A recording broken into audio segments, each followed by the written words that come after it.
Hello Ramen Nation, Chris Cobain here bringing you another Pokemon Omega Ruby Alpha Sapphire Wi-Fi battle. This is a battle I had just yesterday, the day before I'm recording this obviously, against one of my, somebody who actually had subscribed to the channel, so was redeeming their automatic battle. So, as you might want to notice though, going into this matchup, there's only one Pokemon on my team that you guys would probably recognize. That one being Crocodile. This is a completely brand new, including the Crook, it's not the same one, a completely brand new UU team built by one of the best battlers in my stream who built it specifically for me based around the way he knows that I like to play, and thought it'd be cool if I used it on stream, so I did.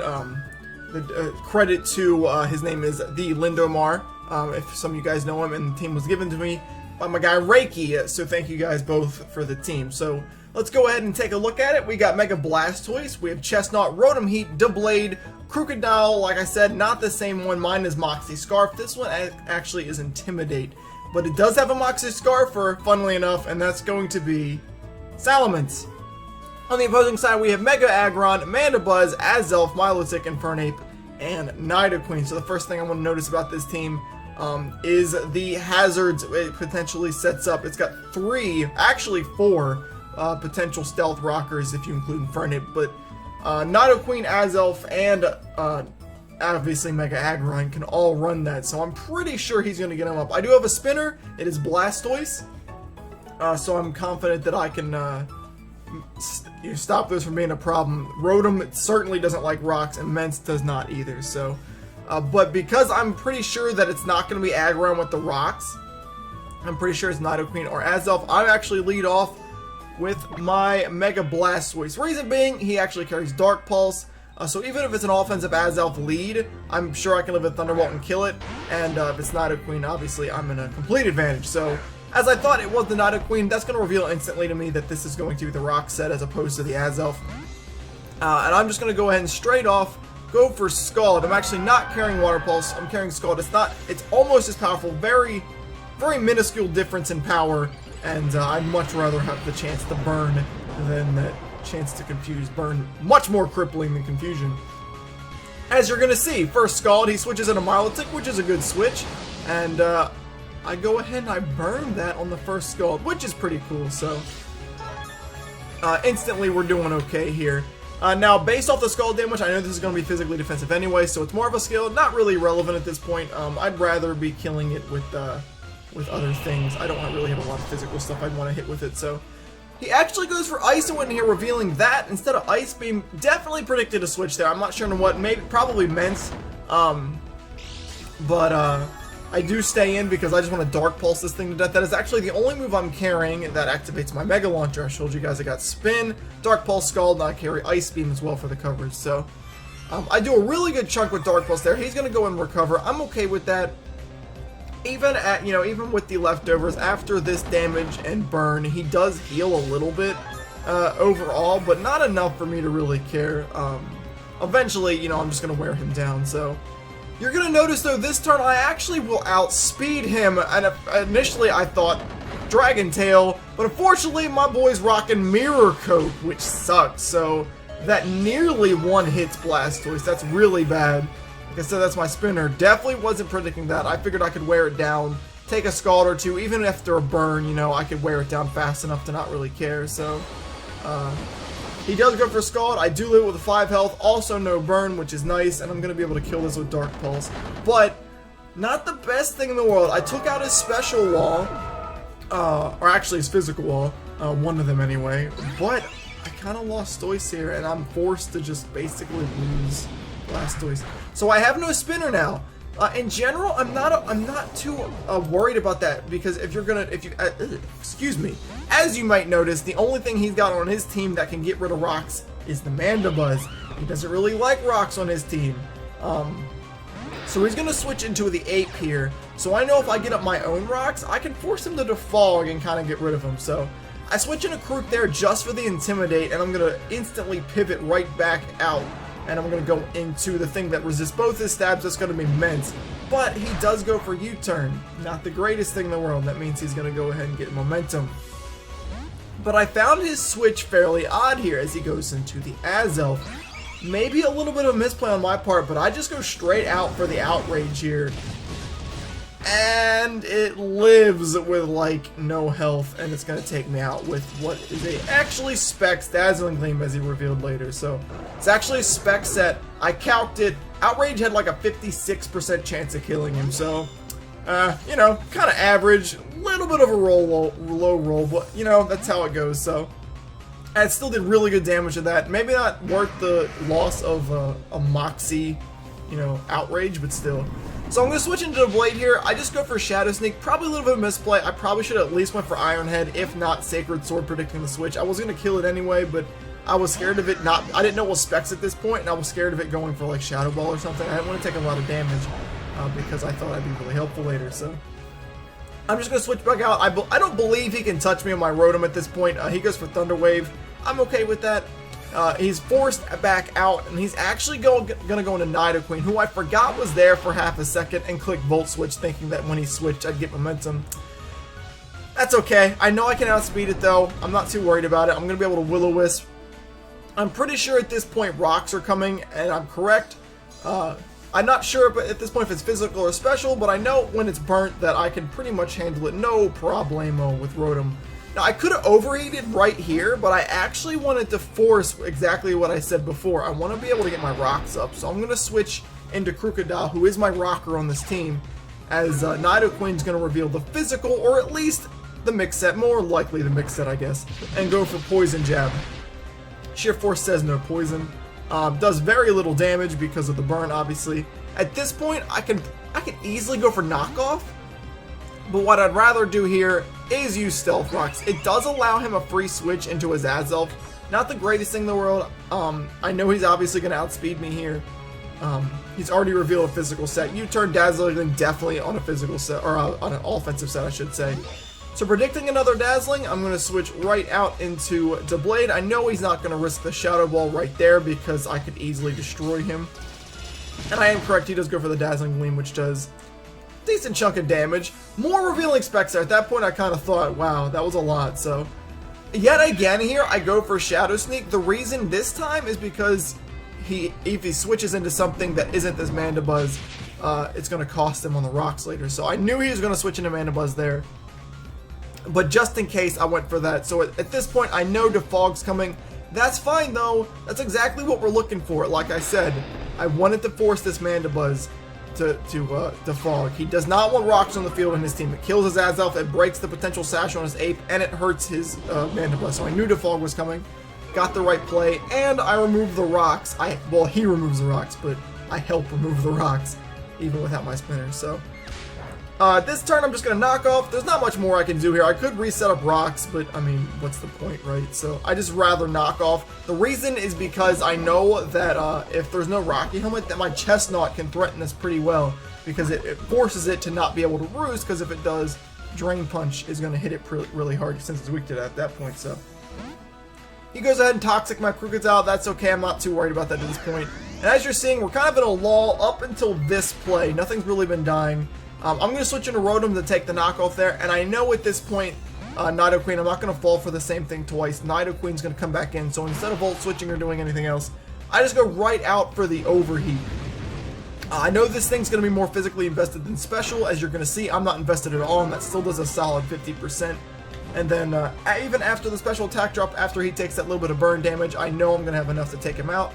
So at the end of the day, I take out his Stealth Rocker. The rocks are now off the field, and I needed that.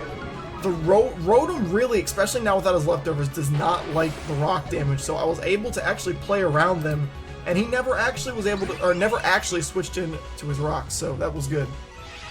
This play was really weird. He definitely reveals specs. I knew definitely at that point off the Psychic. I was a little confused as to why he brought it in. Maybe he thought he could kill me, but I'm a full Special Wall, and he does a good chunk, but nowhere near enough, and I'm going to kill him with Volt Switch, which is a really good kill. Azelf definitely specs, very scary Pokemon, so now it's 3-on-4 at this point. I'm going to switch into Chesnaught. As he brings in Mandibuzz, I end up going for Spiky Shield right off the bat, just to see if maybe he goes for knockoff or something like that. Also scouting for Brave Bird somewhat. But he does go for the Toxic, so I know he's not going to carry Brave Bird. He would have went for it instantly. Turn 2, he's just going to knock off, get off my Rocky Helmet. And then I'm going to miss Leech Seed because it's, 10% accuracy, whatever it is. So he actually misplays a little bit on this turn and goes for the Toxic. I'll tell you why that's a misplay in a second. I'm going to Leech Seed here. The reason that's a misplay is because he could have roosted and got a lot of his HP back. But since now I have the Leech Seed up, he can't roost anymore because I have nothing left to do but Drain Punch spam. If he goes for roost there, I only Leech Seed. He's able to get a lot of health without me Drain Punching, which could really help with the Toxic, even though I wouldn't have been Toxic. But he could have Toxic the next turn or something. So at that point, he will roost. Unable to do that, Roost takes away your flying type, meaning he's pure dark and weak to fighting. It doesn't do a massive amount, but after Leech Seed, it does do about the same as what he's healing, which means he's unable to Roost spam. So he could, if he really wanted to at this point, he could just do it a bunch of times in a row and try to Toxic Stall me. It would work. But instead, he just goes for knockoff, just basically sacking the Mandibuzz there. And I'm going to take him out, making it a 4-on-2, but I'm really, at this point, thinking I've lost. I don't believe I have a way to stop the Infernape. Rotom, will probably die to a close combat at the amount of health he's at. The Blade's too low for a Flare Blitz. Chesnaught eats a Flare Blitz. Crocodile eats a close combat. I'm pretty sure at this point I've lost the game. So he's going to switch into the Ape. And I'm going to do the only thing I'm really able to do at this point in my own eyes, and that's switch into my Krook as potentially a sack switch. I have no idea what item he is at this point. I get the Intimidate. He goes for Flare Blitz. It doesn't even quite kill me, so right off the bat, I'm completely aware as he takes damage. No Life Orb damage. No Sash, obviously, because he used Flare Blitz. No Bandit would have killed me, so at that point, my first thought was Scarf, Expert Belt, possibly. So all I can do here, I have to hope and pray that I can take this out with Bowser. Watch this damage. He is -1, but check out this damage. It barely does 25% at -1. That was maybe 35.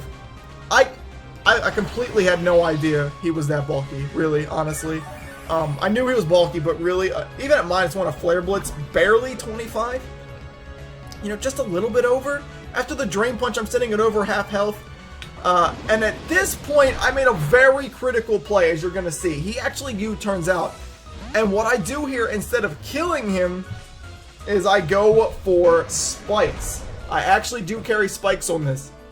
The reason being, I knew that if he killed me with Flare Blitz, that I could at least set up Spikes. If he was going to try to switch out, I needed him to be dead, because I no longer had the ability to intimidate him.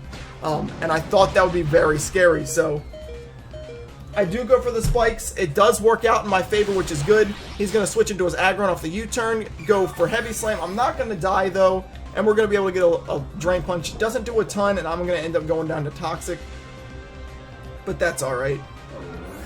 At this point, I'm pretty certain I can pull out the win. It's just a matter of what I'm going to do here. So I'm going to go into the Rotom. I'm going to Volt Switch, maybe could kill with Overheat, but I wasn't sure how much bulk he had especially yet at this point. I didn't want to risk a miss or anything. I also wasn't sure what he would do to me, so I'm just going to Volt Switch into the Blade, and he's going to reveal Stone Edge. If I go for Overheat and miss, game's probably over. But I do make the safer play. I'm going to Volt Switch out into the Blade. He's going to Earthquake. My Eviolite's going to allow me to live that really, really badly, but enough to hit him up with a Sacred Sword. And then I'm going to be able to easily just Shadow Sneak. It's not going to kill, but I mean, it's going to do enough at this point to where I don't even have to risk the Overheat anymore. So he's going to just take me out with the Earthquake there.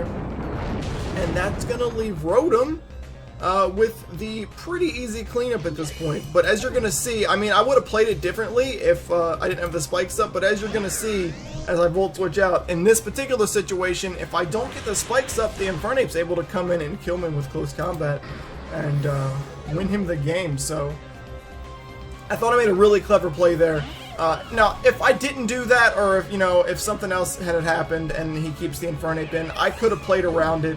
I could have Spiky Shield. He probably didn't have anything to stop Spiky Shield. So I don't know, but I feel like that was the safest play. I get the play, and I'm able to pick up a very narrow, I think rode him at 44 HP, a very narrow 1-0 victory. So really, really awesome game. Like I said, it's a completely brand new team. This was the first day I used it, so I'm still, I was still getting used to it at that point. I'm still not 100% positive about, you know, how much damage Ments and Stoice and Chesnaught are able to take, and Rotom for that matter, you know, because I haven't really played with him a lot, so I'm not really able to gauge how much damage he takes from certain attacks. But I certainly did not think Chesnaught was going to balk that Flare Blitz that easily. That was kind of a ridiculous tank to me.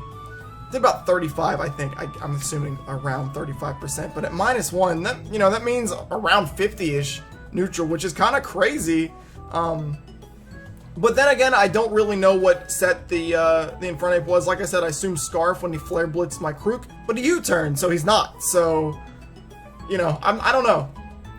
But either way, I'm able to not easily, but I'm able to very narrowly pick up the 1-0 victory with this new team. This was a really good battle. I really enjoyed it.